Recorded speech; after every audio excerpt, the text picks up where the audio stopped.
Welcome to Love Set Run. I'm Andre. And I'm Sierra. Join us as we backpack around the world, leaving a footprint of love everywhere we go. We'll show you how you can consciously volunteer on your travels, How fun and rewarding it is to give back. and how you too can make a difference in the world. After leaving South Africa, we transferred through Ethiopia where we saw these awesome animations. From there we had a layover in New Delhi and then finally Nepal.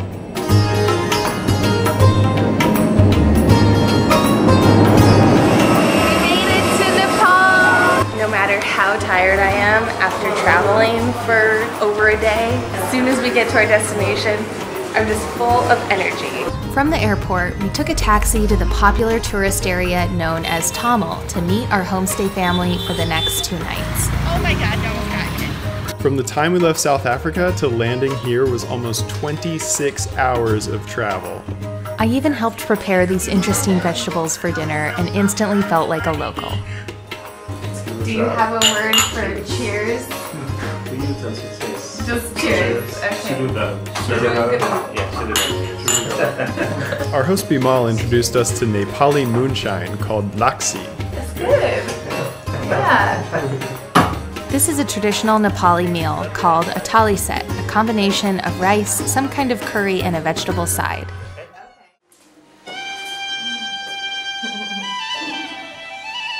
Here in Nepal, women are expected to cover their shoulders, so having a shawl handy is a must.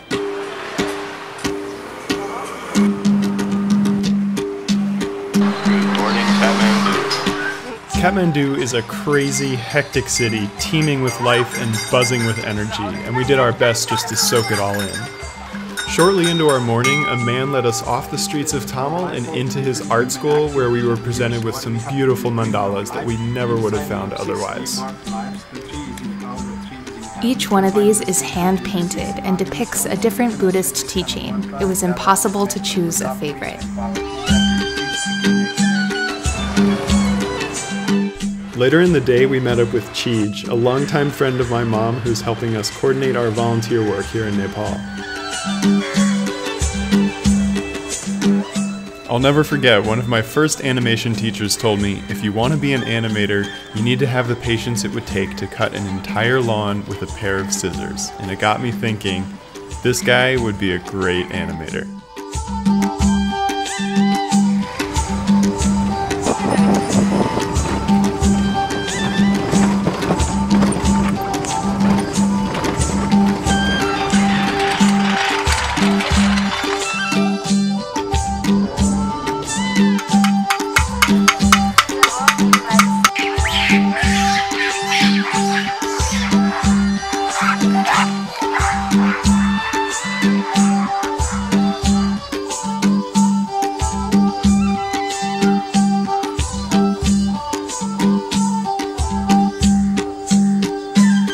We had to check out Swayambhunath, one of the oldest temples in Nepal, the Tibetan name meaning sublime trees.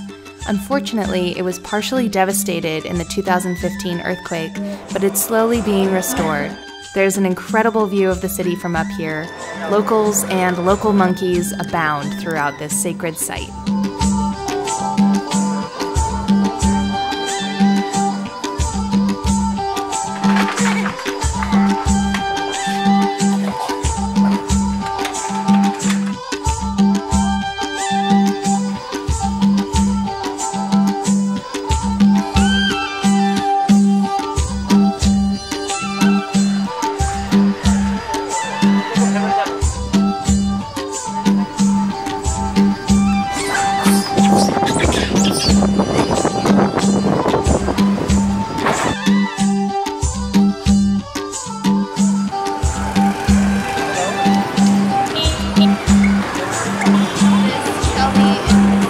Walking through the crowded streets of Tamil really gives you a sense of the vibrant energy Kathmandu has to offer.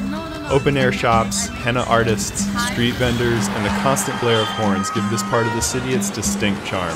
After a long day of sightseeing, we were so ready to head back home.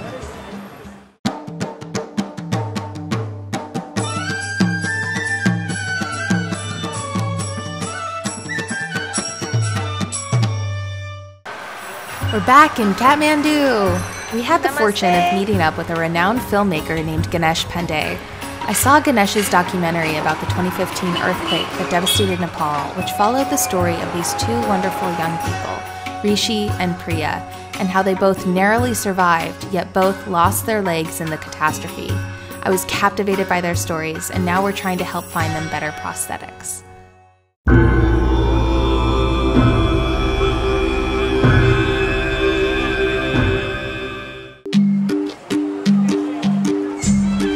We spent our last day in Kathmandu at the must-see Buddhanath Temple. Prayer flags waving in the wind, sounds of chanting filling the air. You could just feel the sacred nature of this place. Kathmandu's been both fun and challenging. It's the starting point for almost all trips to Nepal, so don't miss the opportunity to explore while you're here. But you probably don't want to spend too much time here either. Get out of the city and explore the small towns, and whatever you do not miss the chance to go trekking in the Himalayas. Kathmandu really opened my eyes to a lot of things that I wouldn't normally be exposed to in our home country. I witnessed a blind man with no hands or feet begging for money. I also witnessed a goat being slaughtered right on the street. Though these images were hard to see, I grew as a human being in heart and soul for having been a part of it. Aside from the mountains, the people of Nepal are where its treasure lies, and I look forward to when we can return.